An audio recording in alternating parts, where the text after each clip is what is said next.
começar a gravar. Pode Tá começar, bom, por favor, a apresentar, professora Paula. tá bom. Bom dia a todos e todas. Bom, hoje eu vou falar um pouquinho sobre um tema bem específico, que é sobre o Grands Ateliers, que é um espaço de experimentação construtiva lá na França, né? Eu vou rapidamente só fazer uma introdução sobre quem sou eu, né, para vocês entenderem um pouquinho o porquê de eu falar sobre esse assunto. Meu nome é Paula Noia, eu sou arquiteta e urbanista. Eu fiz a minha graduação, eu ingressei em 2003 na FAU, na Faculdade de Arquitetura e Urbanismo da USP, e durante a graduação eu tive a oportunidade de participar de um intercâmbio com a Escola de Arquitetura de Grenoble, na França, e nesse contexto eu participei de um ano do programa de mestrado, né, o master, né, que eles chamam, que seria o quarto, quinto ano da graduação, que eu participei de uma disciplina que era sobre arquitetura e culturas construtivas, e a gente trabalhou especificamente nesse equipamento didático, né, vamos chamar assim, equipamento, que é o Grands Ateliers, que é um espaço para experimentação construtiva. Depois eu vou explicar em detalhes. Então, nesse momento, eu pude cursar essa disciplina, a gente fez alguns trabalhos específicos práticos, né, no local.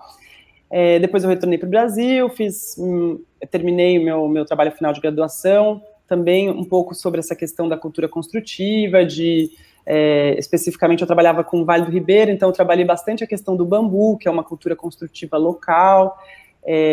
O projeto do final de graduação era um centro regional de culturas construtivas para trabalhar a formação, né, desses jovens da região do Vale do Ribeira. Continuei. Depois fiz o mestrado também sobre o tema do bambu para habitação de interesse social. Aí continuei no doutorado, mas já mudando um pouquinho do tema, trabalhando ainda a questão da participação, né, mas já tentando entender como que a participação influencia na qualidade do ambiente construído. Então eu estudava no contexto do Minha Casa Minha Vida, entidades, que é uma modalidade com participação, e não entidades, e tentava entender como que esses processos influenciavam no produto, né, na qualidade do produto. Enfim, só para passar um pouquinho do meu percurso, também trabalho como arquiteta na USP, né, como arquiteta que cuida do patrimônio edificado da USP.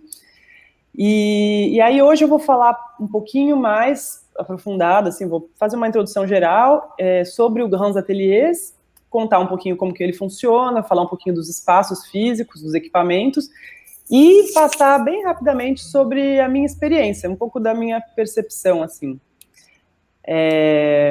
Então, eu vou começar a apresentar aqui. Deixa eu só ver aqui. Deixa eu ver. Vou apresentar.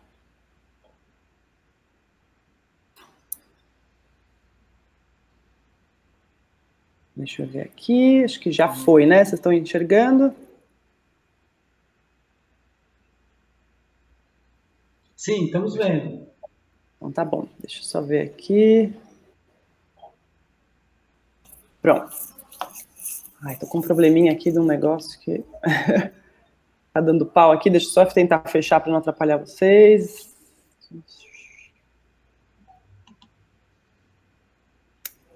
Bom, vocês continuam vendo, né? Sim.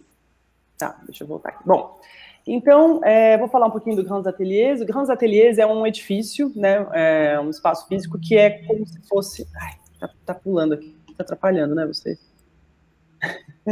Desculpa, gente, aqui, problemas técnicos aqui entre essa peça aqui na frente do computador.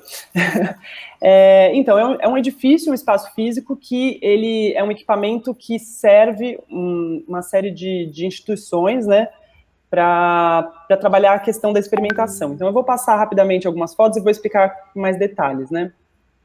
Esse aqui é a fachada do edifício, né, e aqui a gente vendo ele por fora. Então, o Grands Ateliers de Lisboa, a gente também chama de Gaia, né, a abreviação, é uma instituição independente, ela não é vinculada a nenhuma faculdade ou uma escola específica, né, ela é digamos, uma PPP, né, uma parceria público-privada, né, gerida, né, por uma parceria público-privada, e ela foi uma iniciativa de diversas escolas que se associaram e fizeram esse projeto e chegaram a esse desenho, né, específico. Então, era um grupo de escolas de arquitetura, de artes, de design e de engenharia, né, e também o CSTB, que lá na França é o Centro Científico e Técnico da Edificação, né, o Centre Scientifique et Technique du Bâtiment. Então, o Grands Ateliers, ele é uma instituição independente, né, digamos que ele é um polo de ensino, pesquisa e experimentação.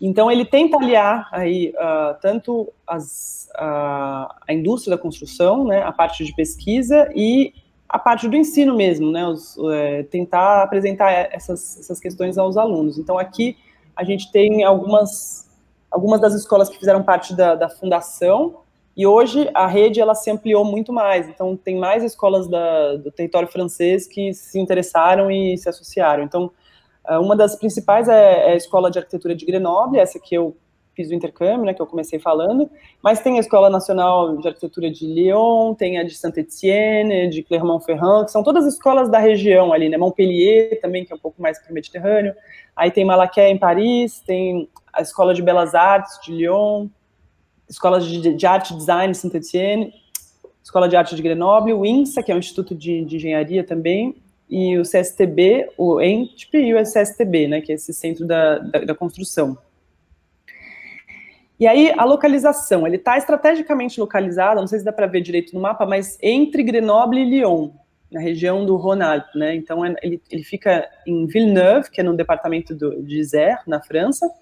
É uma pequena cidadezinha, muito, muito pequena. Vocês veem ao redor que tem algumas casas somente, não tem uma grande urbanização, mas ela está estrategicamente situada entre Lyon e Grenoble, que acho que foram as principais pioneiras, né, na idealização desse projeto.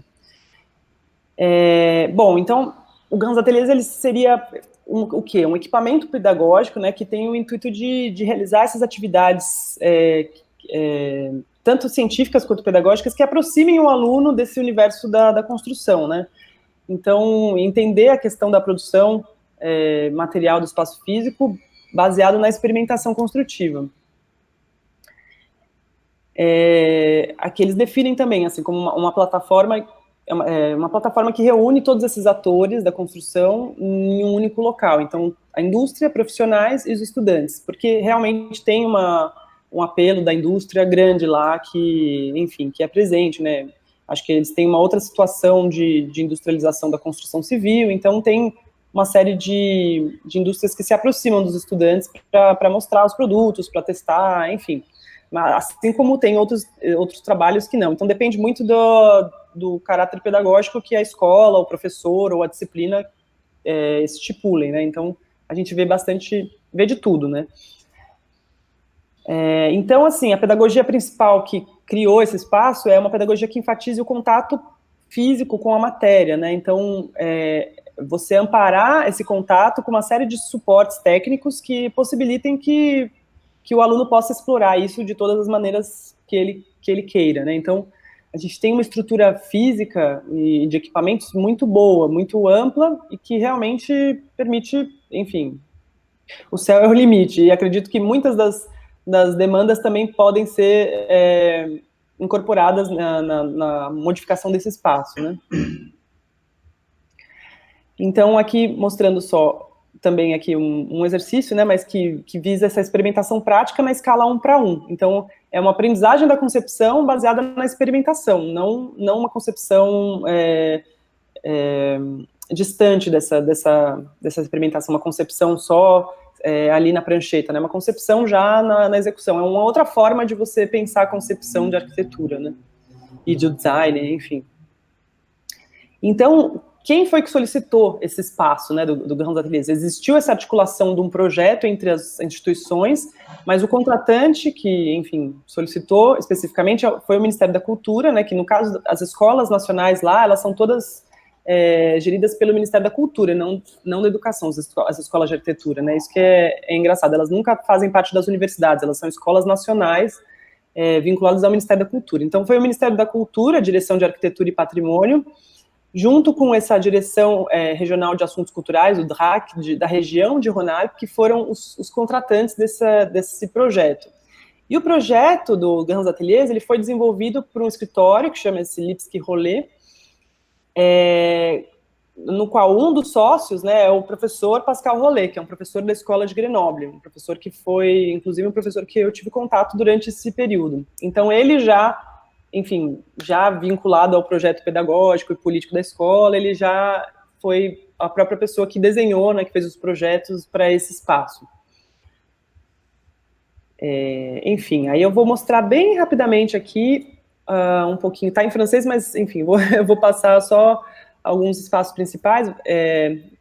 Vocês estão vendo aqui um espaço maior, né, na parte inferior aqui à esquerda, é o grande hall, né, é o grande espaço para experimentação, né, que é o hall principal. E aí a gente tem um outro espaço do lado número 18, né, no meio ali, que é um espaço aberto. Então, ele é contíguo, né, esse espaço principal, esse hall principal, mas ele é aberto à área externa. Então, se porventura existe algum tipo de experimentação que precise ficar em contato com o ambiente externo, por exemplo, a terra, não sei, algum tipo de material que precise de secagem, de respiração, então eles têm esse espaço coberto, fechado, e lá no caso da França, dos Alpes, aquecido também, né, porque a gente está falando de invernos um pouquinho mais rigorosos, e tem essa parte do 18 que é aberta para a área externa, ela só é coberta, né.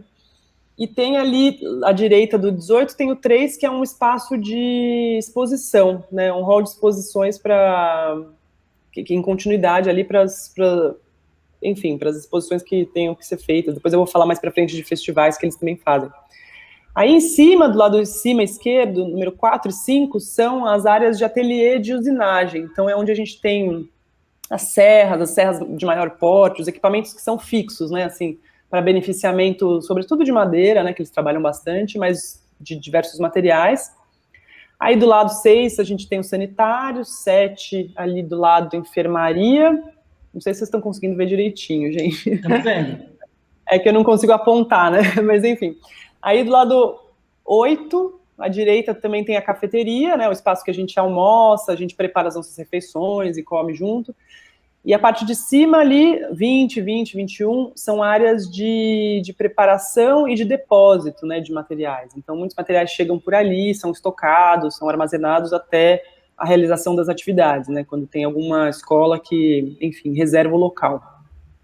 Tem outros 2 andares que eu não consegui achar as plantas, mas eu tenho aqui no corte, você consegue ver nesse corte de baixo, transversal, tem mais outros 2 andares que a gente tem algumas salas de administrativo mesmo, o pessoal que trabalha, né, que tem uma equipe que trabalha lá, de técnicos, e algumas salas de reunião, que a gente também tinha momentos que a gente sentava para fazer reuniões, fazer aulas, precisava de um espaço mais, uma sala convencional para essa parte didática, né. E aí vocês estão vendo o corte, então tem o corte transversal, né? Do lado esquerdo a gente tem o grande hall ali de experimentações, do lado direito são as usinas, os equipamentos de auxílio, os espaços de auxílio, de suporte, né? E aí, os suportes técnicos que a gente tinha nesse espaço, bom, que a gente tem, né? A gente tem uma ponte rolante grande que atravessa todos esses halls e ela tem uma carga máxima de 5 toneladas. Tem outros equipamentos de elevação, que são esses menores, parecem uma mão francesa aí à direita, que eles conseguem atender uma carga de 1 tonelada e eles têm um raio, né, de 5 metros. Potência em geral, 120 amperes. A gente tem ar comprimido, mesa hidráulica, que é uma mesa elevadora com uma carga de 3,5 toneladas, também, que é bom para fazer teste de carga e tudo mais. Os transpaletes também com carga de 2 toneladas, tem 3 desses equipamentos. Esses são os equipamentos de maior porte, né? Mas fora isso tem inúmeras serras de mesa, enfim, de fita, serra circular, inúmeros equipamentos que são mais móveis, assim, também.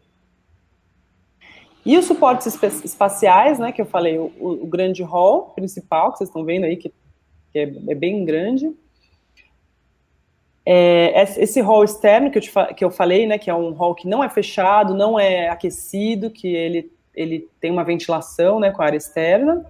E aí, no fundo, essa parte fechada com policarbonato que vocês estão vendo é um hall de exposições que eu tinha falado, né, mais pra frente a gente vai falar da Grands Desert, lá, que é um grande festival que eles fazem sobre terra, né, mas enfim, acho que aqui provavelmente era alguma apresentação nesse sentido, nessa foto. E aí tem essas áreas de usinagem que eu falei, né, de beneficiamento, que são fechadas ali, que essa daí era essa foto foi feita antes da instalação dos equipamentos, mas quando eu estive lá já tinha uma série de equipamentos de beneficiamento de madeira nessa sala especificamente, né. E nas áreas, no segundo e terceiro piso, que eu falei, tem algumas salas de reunião que podem ser usadas para aulas, enfim, aí acho que era alguma reunião com a indústria, né, provavelmente, pelo caráter aqui, não parece muito didático. E aí eu vou passar algumas, só assim, para ilustrar um pouquinho dos usos, que são diversos, assim, e tem desde coisas bem centradas ao edifício, à edificação, à construção, até coisas que estão mais voltadas à arte, ao design, instalações artísticas. Aqui, por exemplo, essas são fotos todas do Grands Ateliers, que eles têm, inclusive, no site. Acho que é interessante, quem se interessar, depois dar uma passadinha no site para ver, no final eu mostro. Mas eles têm fotos de todas as experimentações, de todas as escolas, de todos os anos, então tem uma biblioteca enorme. Aí, no caso, era um trabalho sobre envelopes, né, que eram brises e o envelope do edifício, que, enfim, tem um protótipo aí interessante.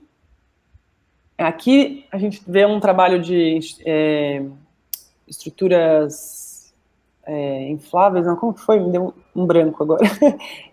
Enfim, um inflável, na área externa também, por conta da dimensão, acabou sendo... Porque tem uma área externa grande também, não sei se eu falei, mas eu vou falar em algum momento. Uma área externa de, acho que, 3.000 metros quadrados, se eu não me engano. Mais para frente, acho que vai aparecer.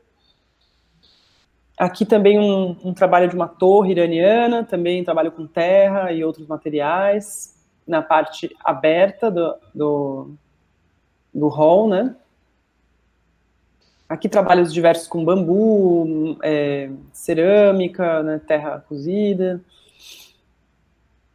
Esse daqui de 2015 com madeira. Eu diria que madeira tem um protagonismo muito grande ali nos trabalhos que a gente vê nos Grands Ateliers por conta da própria tradição que eles têm construtiva na região, né, que ali é a região dos Alpes, né.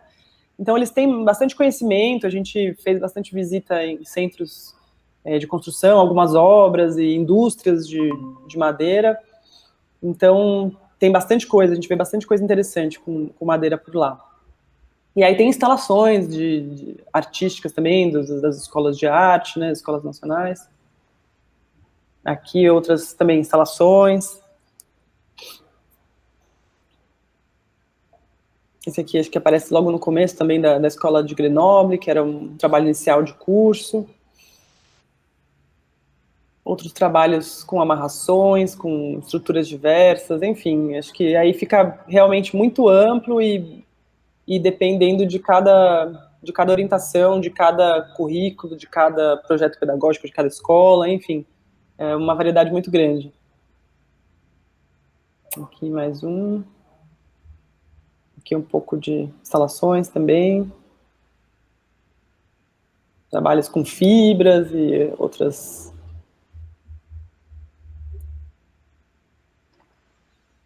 Aqui também alguns trabalhos com blocos, enfim, materiais da indústria, mas não necessariamente para construção, pode ser para instalações. Aqui um trabalho também de início de curso para estudar espacialidade com caixa de papelão. E também o Grands Ateliers ele tem tido um papel importante nessa competição, que é uma competição europeia de habitação com eficiência energética, né? Que é o Solar Decathlon. Não sei se vocês já ouviram falar, mas é uma competição anual que tem, e várias escolas de arquitetura participam, inclusive acho que a Faculdade de Arquitetura da USP já ganhou um prêmio, se não me engano, em 2012, 2013, por aí, o primeiro prêmio, que é de casa com eficiência energética, enfim, teve um trabalho orientado, se não me engano, pela professora Cláudia Oliveira, lá da FAUSP, que era uma equipe, junto com o IEE, né, o Instituto de Energia e Ambiente da USP, e eles, enfim, eles participaram e venceram, mas lá no contexto francês, o Grands Ateliers, ele tem um papel importante nesse concurso. Acho que diversas equipes utilizaram essa estrutura para poder fazer os seus protótipos, fazer os ensaios, etc. antes da competição em si, né? Então, enfim, fazer a montagem prévia para depois enviar para essa competição. Aí acho que é um prêmio que foi, acho que 2014, que eles ganharam, isso daqui acho que era Nantes, era a escola de Nantes, ganharam esse prêmio de eficiência energética. E, enfim, só voltando a falar da escola de Grenoble, que foi a escola que eu pude fazer o intercâmbio, é a escola, uma das escolas mais atuantes no Grands Ateliers. Eles têm pelo menos 2 ou 3 disciplinas que passam sempre por esse período de estadia lá. Então a gente ficava, por exemplo, uma semana morando, entre aspas, lá, né? A gente ficava num alojamento de estudantes, né? E trabalhava o dia inteiro, todos os dias, fazendo o protótipo daquilo que a gente havia já pensado em algumas aulas. Então tinha uma parte teórica, tinha uma parte de seminários também na faculdade, aí depois a gente ia pro canteiro e ficava uma semana, e depois voltava, aí depois no bimestre seguinte ficava mais uma segunda semana. Então essa escola, a Escola de Arquitetura de Grenoble, ela tem especificamente uma unidade de pesquisa, né, que é essa unidade de pesquisa de arquitetura, ambiente e culturas construtivas, que ela é dividida em dois laboratórios principais, que é o CRATER, que vocês possivelmente já ouviram falar, que é um laboratório sobre terra, estudo de arquitetura em terra, e o laboratório de culturas construtivas. Então, são 2 laboratórios que fazem parte dessa unidade de pesquisa. Então, além da parte didática, né, além das disciplinas da Escola de Grenoble que vão para o Grands Ateliers, tem muita pesquisa acontecendo, muitos pesquisadores de mestrado, doutorado, pós-doc, que também se utilizam desse espaço. E aí, só para mostrar um pouquinho mais do CRATER, o CRATER, acho que ele é mundialmente conhecido, acho que é o principal laboratório que pesquisa a Terra, ou pelo menos o mais antigo, né? Ele é mais conhecido até do que a própria Escola de Grenoble, acho que é ele que dá fama à Escola de Grenoble, né? Ele é muito, muito conhecido por isso, e ele estuda arquitetura em terra, não só no contexto do Isère, porque existe muita coisa lá na França em terra, né, das habitações unifamiliares, mas também em contextos na África, em outros países onde essa produção é muito forte.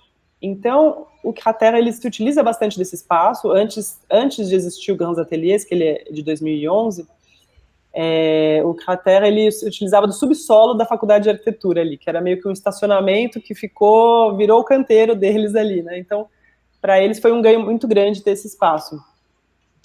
E o CRATER, ele organiza anualmente esse festival, que é o Grands Isère, que é um festival de artes, arquitetura, as ciências, que todos voltados para a questão da terra crua, da terra crua ou de outras formas de se construir em terra, né? E aí aqui à esquerda é o cartaz do festival de 2007, que era o ano que eu estive lá, né, 2006, 2007, mas é um festival anual, enfim, até esse, acho que da direita é de 2019, então é algo recorrente. E é um festival aberto, o mais interessante é que ele é voltado para a comunidade, não é voltado para especialistas na área, né? Ele é voltado para as pessoas, para as famílias, para as pessoas das cidades, enfim, realmente tem uma mobilização grande na região em torno desse festival. Aqui você vê algumas criancinhas visitando, aprendendo, e aí tem experimentações, tem várias organizações, escritórios de arquitetura que constroem, pesquisadores, é uma coisa bem plural, assim.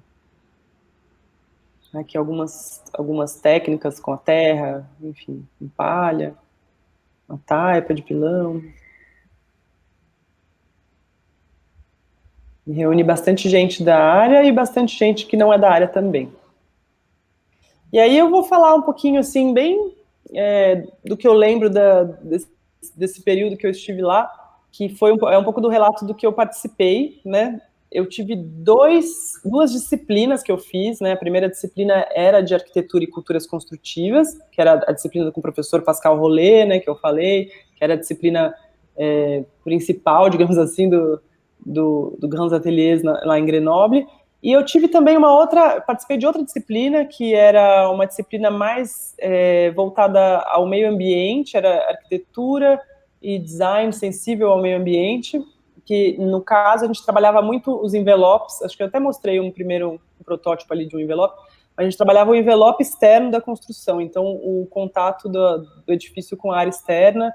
Então foram 2 momentos que eu estive ali no Grands Ateliers. 2 que, na verdade, o primeiro foram várias semanas, né? Mas, porque eu vou falar mais do primeiro, porque o segundo eu não tenho nem muito registro, mas esse primeiro, que é o mais importante, que é com a disciplina de Arquitetura e Cultura Construtiva, ela era uma disciplina que era estruturada pelos materiais. Então, a gente tinha vários módulos, digamos assim. Então, o primeiro módulo era madeira, o segundo módulo era pedra, por exemplo, o terceiro módulo era aço. E aí, no segundo semestre, eles iam trabalhar outras coisas, que era terra, enfim, eu acabei fazendo só o primeiro semestre com eles.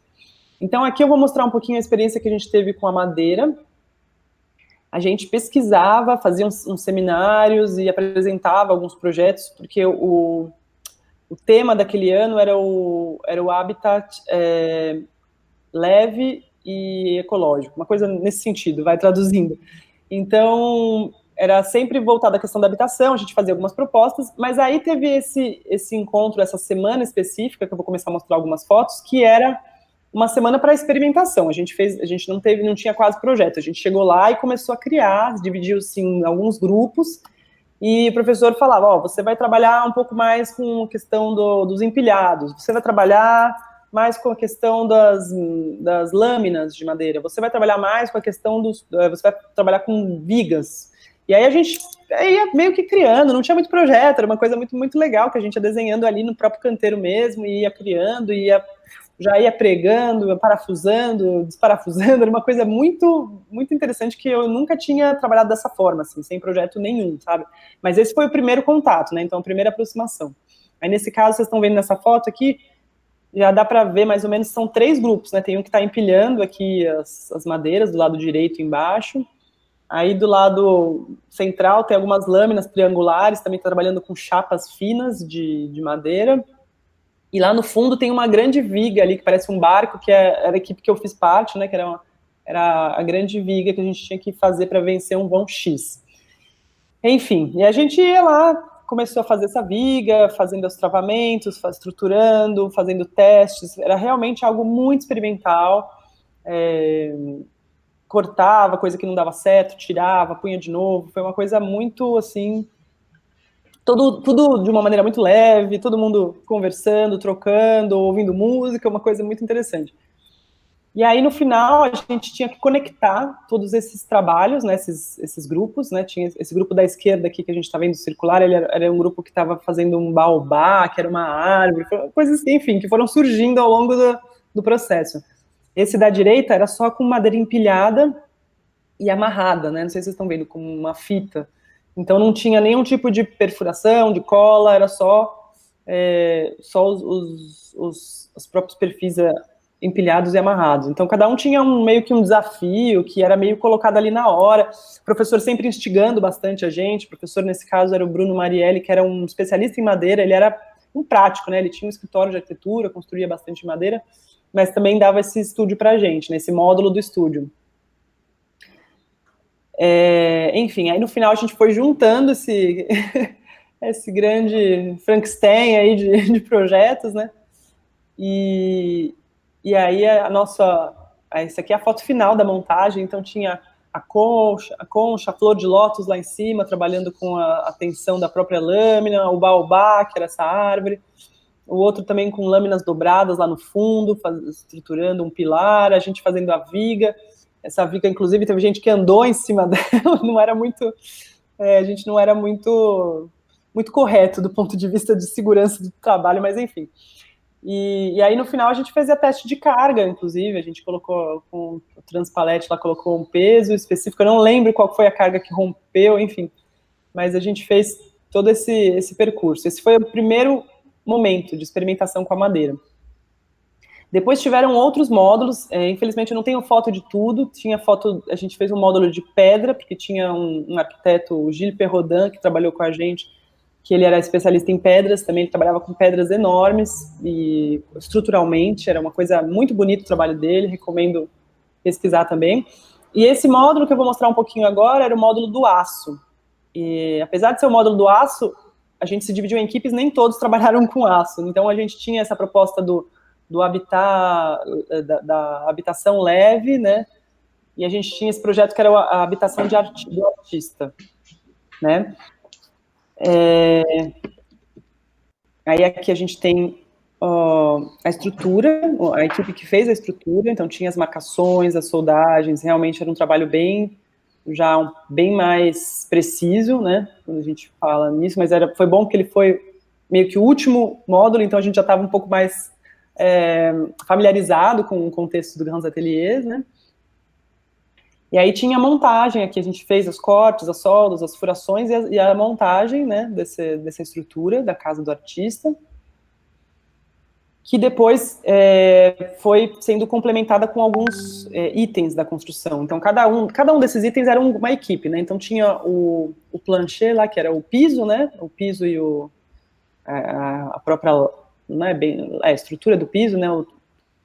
Tinha a cobertura, essa cobertura de policarbonato, tinha o envelope, que era uma possibilidade de abrir e fechar, porque era uma casa bem pequena, né?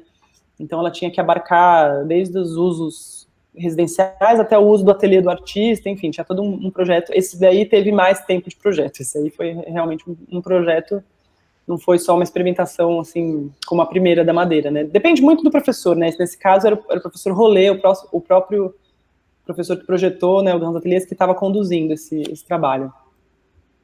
E aí aqui no final tinha como essa espécie de pergolado, né, que era móvel também na cobertura, para possibilitar escurecimento. Tinha esse envelope, que era essas portas ao redor que fechavam todo o módulo, e tinha, por exemplo, aí é o caso da indústria, né, interferindo, tinha esse material que era como se fosse que tá parecendo uma janela, né, branca, não sei se vocês estão vendo lá direito, que é como se fosse uma caixilharia que internamente ela era automatizada, então ela permitia escurecer, através de aletas, né, escurecer ou clarear o ambiente. Então era uma coisa que era meio que um dado que a gente tinha que usar, e no final foi uma grande polêmica, porque ninguém gostou de usar isso daí, enfim, era um pouco como é que foi a interferência da indústria no nosso caso, mas acho que, enfim, pode ser feito de outra forma, enfim, existem outras abordagens, né. E aí é o foto da equipe, toda a equipe que fez todos esses itens, né, da casa do artista. No caso, a gente executou isso em uma semana. Geralmente era uma semana, segunda a sexta, né, que a gente ficava lá isolados lá em Ile d'Abo, em Villeneuve, fazendo esse trabalho. Mas era um trabalho muito interessante, tinha muita integração entre os estudantes, como a gente se afastava do ambiente, se afastava da cidade, a gente ficava uma semana convivendo, a gente fazia nossas próprias refeições, então cada um propunha um menu e fazia. Eu conheci bastante da cultura francesa lá nesses momentos, porque a gente estava em uma imersão muito grande, sem contar todo o aprendizado que a gente tinha na parte técnica mesmo, e formal, né, construtiva, que para mim foi digamos que eu perdi bastante o medo, né, assim, tive muito mais intimidade com os equipamentos e ferramentas da construção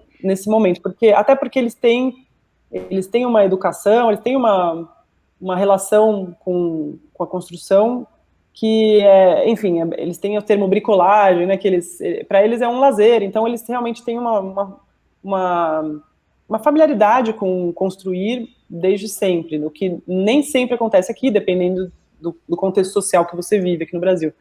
Mas, enfim, foi muito interessante, a gente perde realmente o medo e fica muito íntimo de todos os equipamentos, quando você vê, você já está dominando todo o processo, já teve essa outra experiência depois do Grands Ateliers, que era dessa outra disciplina que eu disse, que era arquitetura sensível ao meio ambiente, que eu fiz um envelope em madeira, era individual nesse caso, né? E aí eu já estava muito mais familiarizado, foi uma coisa assim, o professor falou, nossa, eu falei, não, é que eu fiz o ateliê do rolê antes, então eu já conheço tudo e tal, então você vê que realmente muda bastante a forma de encarar, né, essas questões, não viram mais grandes dilemas. Então eu deixo aqui o link não, né, o site para vocês darem uma olhadinha, que acho que é muito interessante quando vocês vão na parte de fotos, né, na parte que mostra todas as experiências de todos os anos, é uma coisa assim que você pode passar horas lá olhando, principalmente nós que nos interessamos pelo assunto, né, então, enfim. E eu deixo aberto também a perguntas, e se vocês quiserem trocar informações, enfim, eu tenho ainda alguns contatos lá, então é sempre legal a gente poder trocar, né, nesse ambiente acadêmico, é sempre legal a gente poder ter essa fluidez de troca, então, se vocês precisarem, então estamos abertos aqui. E acho que é isso, se os professores quiserem comentar alguma coisa, tiverem alguma dúvida.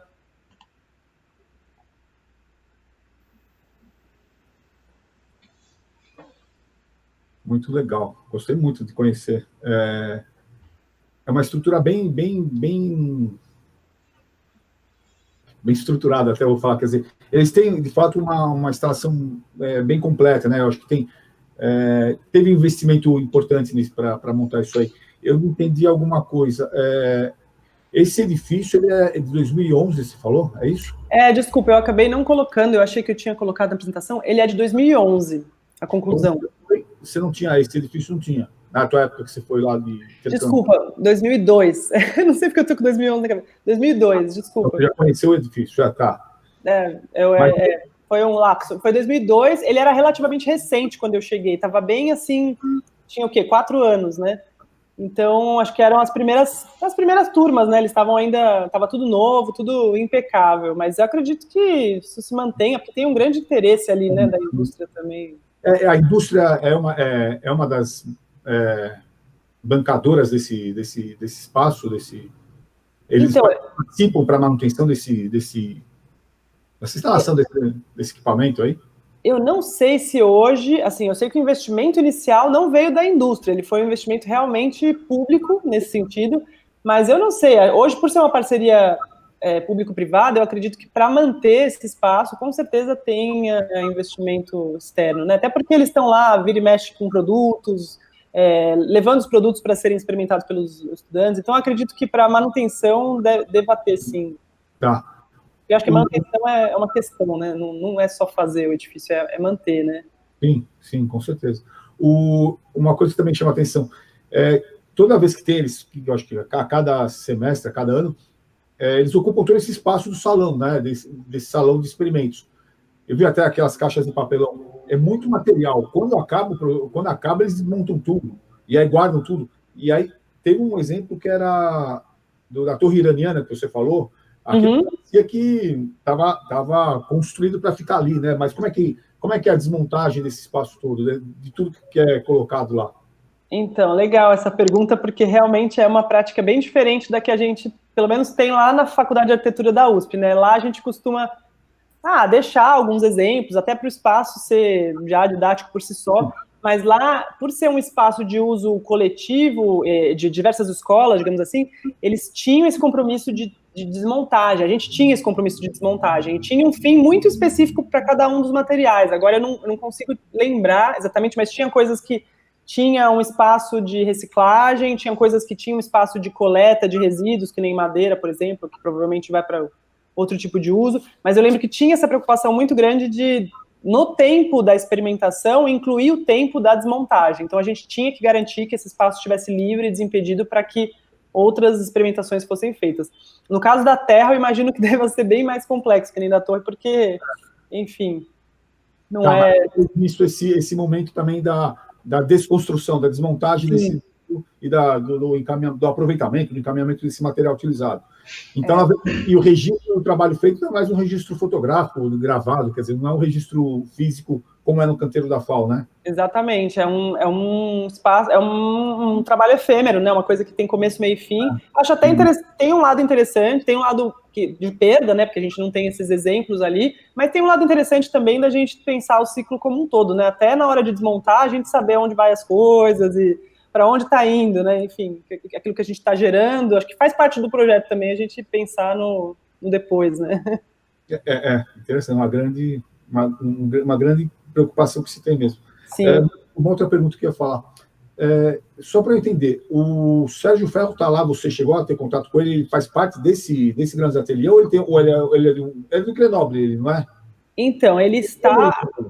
Até onde eu sei, ele mora próximo a Grenoble hoje, ali na montanha, ali, um pequeno vilarejo, mas ele não está mais vinculado à escola de Grenoble. Ele teve uma participação pontual ali naquele momento, muito importante, muito decisiva, mas ele não está mais atuando lá como professor. E, enfim, todo esse momento do Grands Ateliers, dessa concepção, ele não fez parte, ele fez parte lá atrás, e ele com certeza contribuiu muito para isso, mas ele não está mais atuando. Então, quando eu estive lá, eu lembro de ter um colega que estava pesquisando o trabalho do Sérgio Ferro, e ele foi a Grenoble para visitá-lo, para fazer umas entrevistas, mas ele realmente ele não estava mais na escola de Grenoble, ele foi para a casa dele, enfim, foi um contato específico ali, direto com ele. Então, eu, por exemplo, não tive nem contato com ele, não conheci nem nada. Infelizmente, né?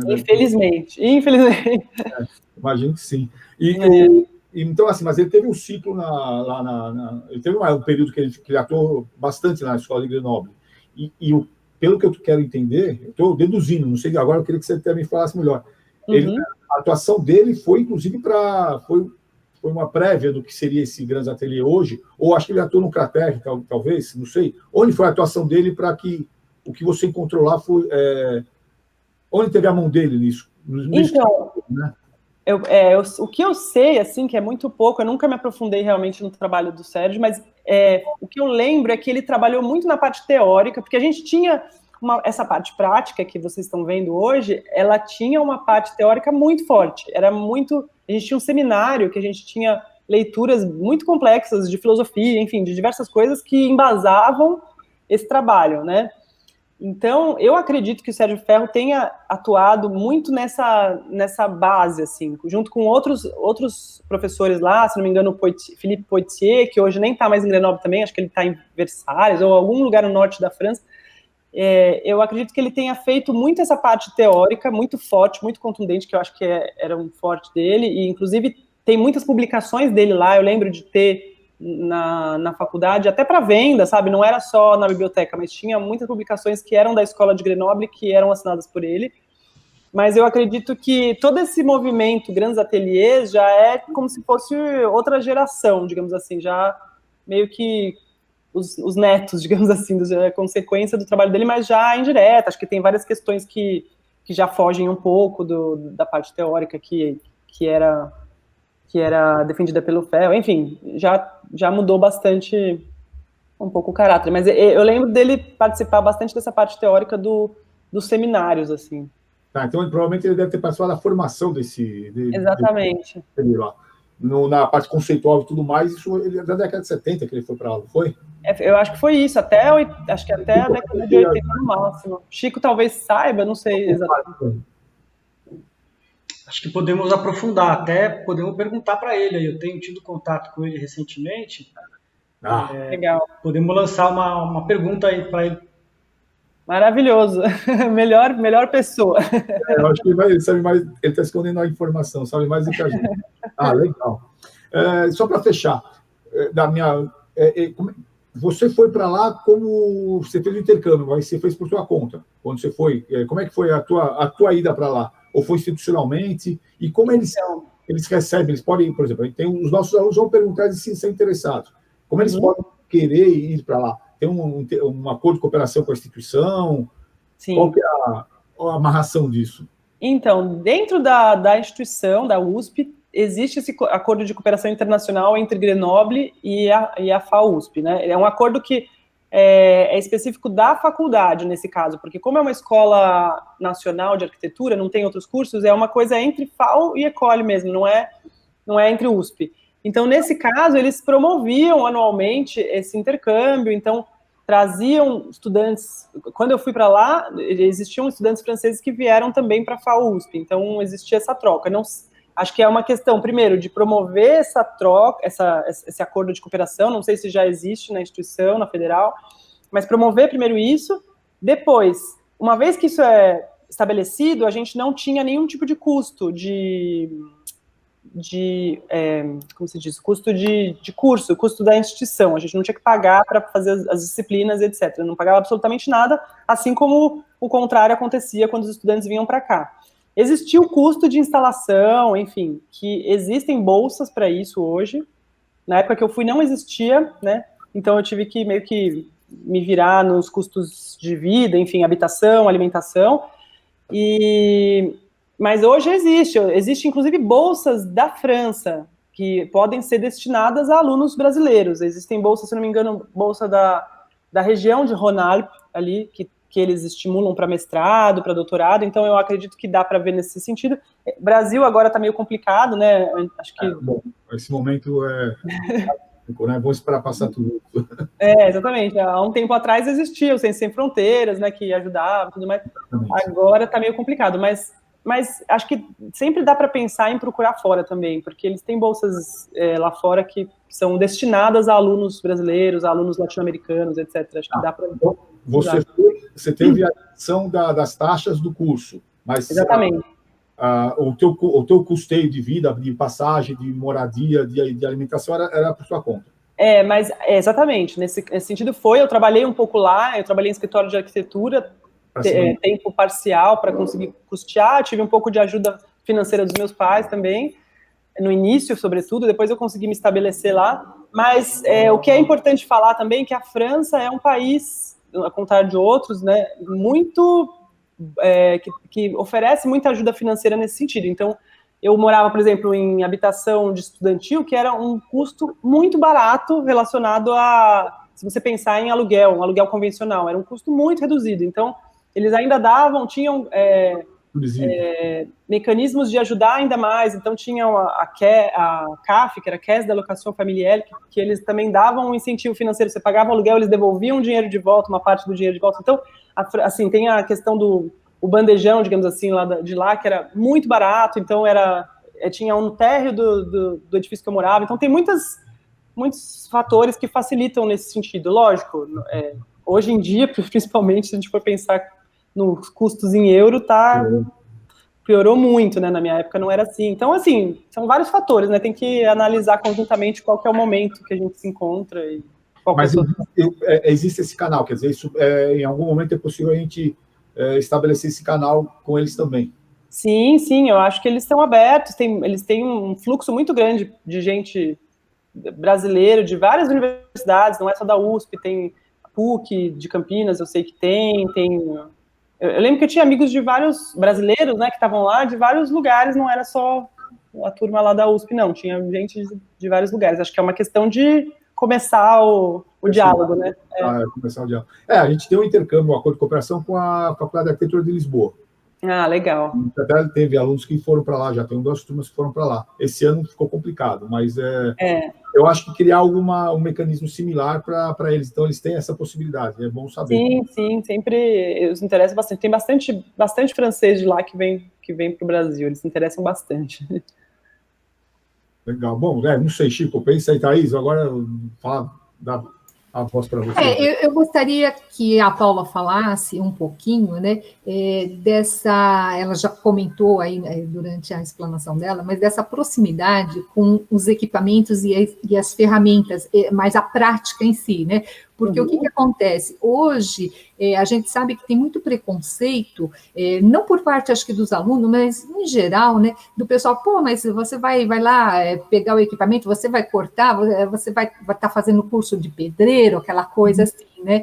E o que você comentou também a respeito do canteiro, do montar e desmontar, isso nós temos hoje no Instituto Federal, não para arquitetura, mas no curso técnico, ao qual eu sou coordenadora. Então, a gente monta lá, a gente monta o arco, a parede, e no final do semestre, quando inicia um novo semestre, os alunos começam desmontando o que os outros alunos fizeram. Então, falar um pouquinho desse aspecto, né? Como que é esse contato? Porque eu sempre tive esse contato com as ferramentas e eu acho ele fundamental, porque até mesmo na concepção de projeto, como é que você pode projetar algo se você não sabe se ele é viável ou não? Então, eu pego muito nessa parte. Então, eu queria que você falasse um pouquinho dessa experiência, Paula. Obrigada. Imagina. Não, acho muito boas questões, mas acho que o Chico talvez também estude bastante essa questão, né, acho que, enfim, a gente pode começar falando sobre uma questão da alienação, né? Quando a gente não conhece a forma de produzir alguma coisa, com certeza isso vai influenciar na qualidade do projeto, enfim, no resultado obtido. Então, qualquer esforço no sentido de você estar mais próximo, de você entender qual que é o processo, de você participar, de você se apropriar, isso com certeza vai gerar benefícios enormes no que você vai produzir. Então, a gente tem, infelizmente, essa formação, digamos, bem que classifica, né? Assim, você faz isso, você faz aquilo, mas você trabalha na parte braçal, você vai pensar, mas é um contrassenso, né? Então, quando a gente começa a se aproximar, começa a fazer isso, não só o projeto fica melhor, mas você se sente melhor, você domina mais o processo, o próprio fim de um dia de trabalho, sabe, naquilo que você projetou e construiu, já é tão gratificante, você, enfim, aprende tanto, sabe, que acho que se a gente conseguisse mensurar isso, acho que a gente estaria todo mundo no canteiro já, sempre, sabe? Então, eu sinto muito isso, para mim foi meio que, existiu, lógico, no primeiro ano, aquele primeiro contato com o canteiro, mas era um contato ainda muito, para mim, né, que nunca fiz nenhum ensino técnico, em nada, foi um contato quase que de apresentação, então eu ainda era muito tímida em relação a isso. Quando eu cheguei lá, e todo mundo já tinha uma familiaridade, eu ficava ali olhando, todo mundo já estava construindo, terminando, e eu estava ainda entendendo onde é que eu pegava as coisas. Para mim foi um ganho muito grande, assim, foi um momento de dar uma deslanchada nesse sentido. Então, quando eu retornei para o Brasil e voltei para o canteiro, já tinha uma familiaridade maior, já me sentia capaz, uma questão até de você confiar nos seus processos, sabe? E isso te gera mais autonomia e mais... como se diz?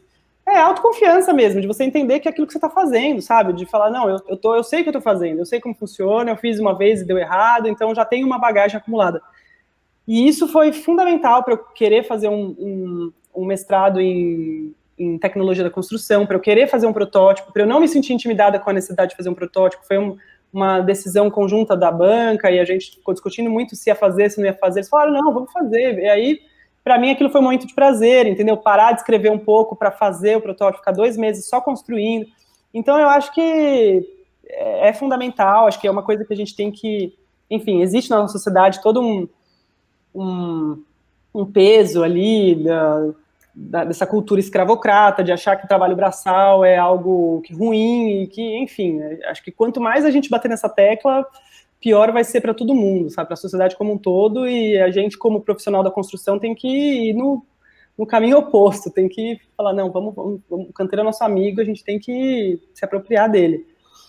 E aí, sobre essa questão da desmontagem, achei interessante o que você disse, que eles começam desmontando o trabalho do outro. Achei até mais interessante ainda, porque, enfim, não foi você que fez a concepção, não foi você que executou, e você está tendo que desmontar, e não está lidando com uma complexidade de questões, são várias questões sobrepostas, e que você vai aprender mais ainda com isso, eu acho, né? Quando é você que faz, você sabe o caminho que você fez de ida, então o caminho de volta talvez seja um pouco mais previsível, mas quando você não fez o projeto, não fez nada, eu acho que deve ter uma complexidade maior e deve, com certeza, somar mais experiências nesse sentido. Eu acho que é aquilo que eu falei até um pouquinho, tem a perda de você não ter ali materializado todo o percurso que outros cursos fizeram, então, até como referência, como inspiração, como lição aprendida, mas tem esse lado que é fundamental de você pensar o ciclo como um todo, pensar para onde vão esses materiais, o que você usou muito de um material, pouco de outro, e que aquele material que você usou muito, um volume imenso, e você não tem o que fazer, aquilo vai tudo para o lixo, enfim, se conscientizar sobre isso. Mas, desculpa, eu ia falar uma outra coisa. Ai, deu um branco, gente. Lembrei. Tem também a questão de você ver os exemplos anteriores prontos, isso tem um aspecto positivo, mas tem um aspecto negativo também, de você, ora você está fixado naquilo que você já viu, e você acaba sendo orientado a uma produção que, de repente, vai dialogar com aquilo, e não precisa necessariamente, você pode ir para outro caminho. Ora você também pode se intimidar com aquilo e ter que produzir uma coisa naquele mesmo sentido. Então, tem um lado bom, tem um lado ruim. Então, enfim, acho que tem que avaliar, entender qual é a proposta que a equipe tem, como você mesmo falou, Thaís, professora Thaís, já é uma premissa da parte de edificações essa, então, entender quais são e balizar, porque sempre vai ter ganhos, né? Mas eu acho que essa questão da desmontagem é algo que a gente devia explorar mais mesmo, porque dá pano para manga. Muito obrigada, professora, porque realmente a gente está estruturando, né, o nosso laboratório, que seria o nosso espaço lá do canteiro experimental, e também os nossos laboratórios. Então a gente está conseguindo adquirir alguns equipamentos, e eu vejo essa questão realmente fundamental, o aluno conseguir ter acesso a esses equipamentos, porque muda a concepção de projeto dele a partir do momento em que ele percebe a dificuldade que é para produzir algo, né? Eu acho que essa visão que é importante ele entender. Será que esse projeto, ele é execuível? Ele é fácil? Entendeu? Então, isso eu acho muito importante. Obrigada, professora Paula, foi muito bom. Imagina, não, inclusive nesse sentido que você está falando, até um trabalho que não é linear, né? Ele é cíclico, então a gente vai projetar e a gente vai fazer um pequeno ensaio sobre alguma parte do projeto, aí a gente vai ver que aquilo que você está projetando talvez seja melhor fazer de outra forma, então a gente volta. É um trabalho cíclico e que tem que estar sempre ligado ao canteiro, né? Acho que a gente, enfim, acaba tendo muito esse ranço de não ter acesso, de não querer mexer, de ter medo dos equipamentos, e na verdade não pode, tem que ser uma aproximação um pouco mais de confiança, de entender que eles estão ali para nos ajudar, ter cuidado, ter cautela, saber os procedimentos de segurança e tal, mas ir com confiança mesmo e aproximação. Obrigada novamente. Francisco, é com você.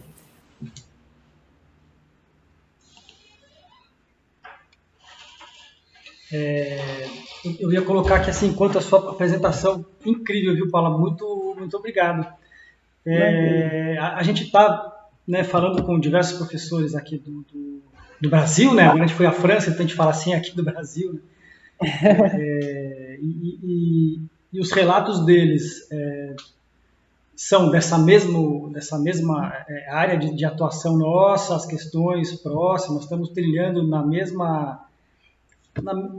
no mesmo caminho, e ver como o Legrand ali na França, e como que você visitou e como você praticou lá, e a experiência toda que você traz de algo estruturado, de algo que tem já anos e que tem um investimento, e isso materializado em cobertura, em piso, em instalações e um monte de equipamentos e toda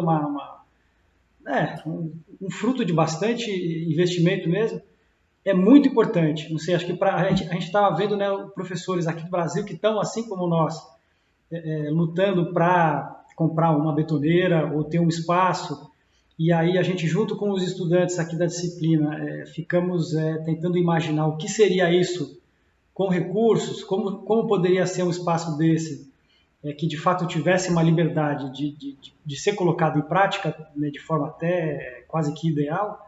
É muito importante para a gente poder visualizar o que é isso, né? Um exemplo de uma quase que, não vou dizer perfeição, não é disso que se trata, mas de uma possibilidade de ter um projeto e ter uma execução de uma proposta pedagógica. Então, de ver o que é necessário quando você apresentou a planta, né, com o programa que tem um espaço grande, coberto, inclusive lá é climatizado, né, as pontes roliças de carregar aquilo que é pesado, né, você ter aquele tratorzinho, que eu nem sei como chama, porque é uma coisa tão distante da gente, que levanta o pallet. Transpalete. E você ter essa liberdade de atuar junto com pessoas que não têm um passado, assim como você disse, escravocrata como o nosso, pessoas um pouco mais ideologicamente desimpedidas de poderem pegar, né, nas máquinas e se sujar um pouco com o pó e esbarrar no outro e suar. Isso não ser um problema psicológico até. Pelo contrário, né, até algo enaltecedor, assim, naquele contexto. Então, assim, para mim é um sorriso enorme, assim, é de arrepiar de ver esse seu relato, sua experiência, e como que isso impactou na sua formação, né, que você foi no meio da graduação, depois no TFG, no mestrado. É muito, muito interessante. Acho que, assim, para os estudantes vai ser riquíssimo, né? Vou subir logo no Moodle, né, que é o sistema que a gente tem, e avisá-los de que tem esse relato seu, para que eles possam ficar, de certa forma, motivados com as alternativas e possibilidades disso, né? eles vão projetar e a ideia é que possa, assim, que, né, ter a volta da vacina e tal, a gente possa ter um ensino presencial, que a gente possa executar esses projetos deles, talvez num curso de extensão. Então, acho que dá uma motivada, assim, para mim, pelo menos, enquanto professor que estou, né, contribuindo aí um pouco com o processo, foi incrível. Legal. Não, com certeza. Eu ia até falar assim, a gente vê esse exemplo e fica achando que, enfim, aqui tem que ser dessa forma, mas eu acho que a gente está num contexto completamente diferente. Acho que é interessante ver o que foi feito lá a título ilustrativo e entender as nossas demandas, entender o nosso contexto e relativizar tudo isso, né? Não estou falando que a solução é a gente montar alguns ateliês aqui, mas eu acho que é um trabalho muito mais coletivo, muito mais de militância, um trabalho diário. Acho que tem que ter atividades acontecendo para que esse espaço exista, né? E é isso que vocês já estão fazendo. Então, promover as pesquisas, promover o ensino, que isso por si só, acho que é isso que vai trazendo a formação do espaço. Eu vejo muito, pelo menos lá na FAO, assim, teve um esforço enorme do professor Reginaldo no início, assim, e, enfim, investimento da USP e tudo mais, mas o que mantém aquele espaço vivo são os alunos, né, os pesquisadores, os professores trabalhando conjuntamente. Então, quando tem um monte de projeto acontecendo, o espaço se transforma, né, Chico? A gente viu ali o que aconteceu durante o Inova Lab, então todo mundo trabalhando, tinha várias pesquisas acontecendo ao mesmo tempo, pesquisa de mestrado, doutorado, e aí conseguimos participar de edital para conseguir trazer mais dinheiro. Então, enfim, acho que é o nosso trabalho que vai trazer, não vai ser uma parceria público-privada com a indústria brasileira, assim, eu acho difícil, pelo menos, né, não sei, talvez no primeiro momento não, talvez em outro momento, quando as coisas já estiverem mais consolidadas, mas acho que a gente tem que olhar para o nosso contexto e entender o que se aplica aqui, né, e como que a gente faz aqui, que é tão diferente, né, tantas questões, né, que, enfim, não vamos nem entrar nisso, senão a gente vai ficar o dia inteiro falando. Legal. Professores Alexandre, Thaís. Não, da minha parte é isso. Até vocês estão falando aqui, eu estou passando a mão na cabeça que eu já estou pensando em algumas coisas. Eu acho que esse prédio aí do Grandes Ateliê já me quebrou as ideias de pensar uma outra coisa.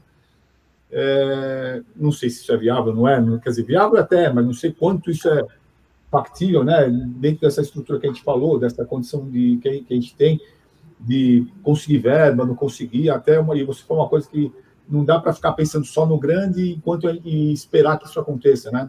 Acho que a cada semestre que a gente está fazendo a disciplina, vai construindo alguma coisa, vai estabelecendo alguma coisa, e pelo menos se não tem uma coisa ideal, né? Assim, maior, mas já tem algumas coisas construídas que são sobrepostas, acabam fazendo todo esse espaço. Mas a gente fica aqui matutando aqui um monte de ideias e vamos ver. Mas para variar, né, Chico, essas palestras têm sido bacanas. A sua, Paula, foi muito legal porque você trouxe uma experiência de fora reconhecida e tal, e isso acaba sendo mais um tempero, né, nesse nosso, quer dizer, nessa nossa pesquisa que a gente está fazendo. Infelizmente, assim, não dá para você visitar a gente nesse momento. Eu vou até deixar aberto o convite para quando você puder. Se estiver perdido lá pela região do Pari, do Canindé, você passa lá e vem visitar a gente. Com certeza. É uma visita que eu vou querer fazer assim que as coisas mais ou menos normalizarem, eu vou querer fazer com muito prazer. Eu acho, agora, eu mesmo quero até o Ateliê Fracaroli, eu já lembrei o que quero, eu não conheci, mas eu quero até, quando a gente voltar ano que vem, se der certo, ir lá para fazer. Porque todo ano a gente faz uma visita com os alunos lá no canteiro do Reginaldo, né? No canteiro lá fora. Com o Reginaldo. O Chico até acabei conhecendo, foi na última visita, que ele acompanhou também, então foi legal. No ano passado, então foi bom até isso. Eu vou ver se até incluo no roteiro visitar o ateliê lá. Sim, por favor, venha visitar. Eu sou anterior ao canteiro, eu me formei em 91, 92, então nem existia canteiro. Era outra geração. É outra geração. Mas o Lame já estava em construção ou não? O projeto do Lame foi aprovado em 92, no ano que eu estava saindo. Logo depois. Toda a discussão de como ia ser o projeto, qual foi a eleição do projeto, eu vi quando eu estava saindo. Entendi. Porque o Lame também foi o pré-canteiro, né? Antes do canteiro. O Lame, para mim, ainda era lá embaixo, descendo a última rampa lá. Sim, é onde a gente está agora, é onde eu trabalho agora. Ah, você está naquele quarto, né? Naquele piso do laboratório. É. Legal. Não, vem assim, aí a gente já agenda, o espaço mudou bastante, o Ateliê Fra Caroli foi reformado, tá muito legal, então quando vocês vierem a gente se encontra e já conhece outras coisas, além do canteiro também. Maravilha, Thaís, vamos combinar. Então, olha, os alunos iam amar o espaço lá, Fra Caroli, que ele é mais voltado a artes, né? Então, para desenho artístico, nossa, eles iriam amar. Eu fiz uma disciplina lá com a Catarina e achei assim, maravilhoso o espaço, né? Muito bacana mesmo. E aquela questão, assim, o espaço acaba, de uma certa maneira, inspirando, né? No desenvolvimento do trabalho que você está fazendo naquele momento. Então, é muito gostoso. E só temos a agradecer, Paula, realmente foi muito bom, tá? A contribuição, e realmente deixamos aí aberto ao convite, assim que voltarmos à normalidade, que a gente também não vê a hora. Nossa, pensar que o ensino remoto, vamos dizer assim, o pessoal fala, é mais fácil. Não, não é mais fácil, está dando muito mais trabalho, a gente não para aqui, está arrancando os cabelos, né? Está fazendo de tudo para tentar realmente conseguir. Muito obrigada, agradeço aí bastante, fica aberto o convite, Paula. Muito obrigada novamente. Obrigada a vocês, obrigada pelo prazer e pelo contato, muito, muito legal. Agora a gente vai conversando, quando precisarem a gente faz outras coisas juntos, para os alunos. Legal. Obrigada, Chico, obrigada, professora Thaís, professor Alexandre. Obrigadão, ficamos em contato. Valeu. Valeu, tchau, tchau. Tchau, tchau.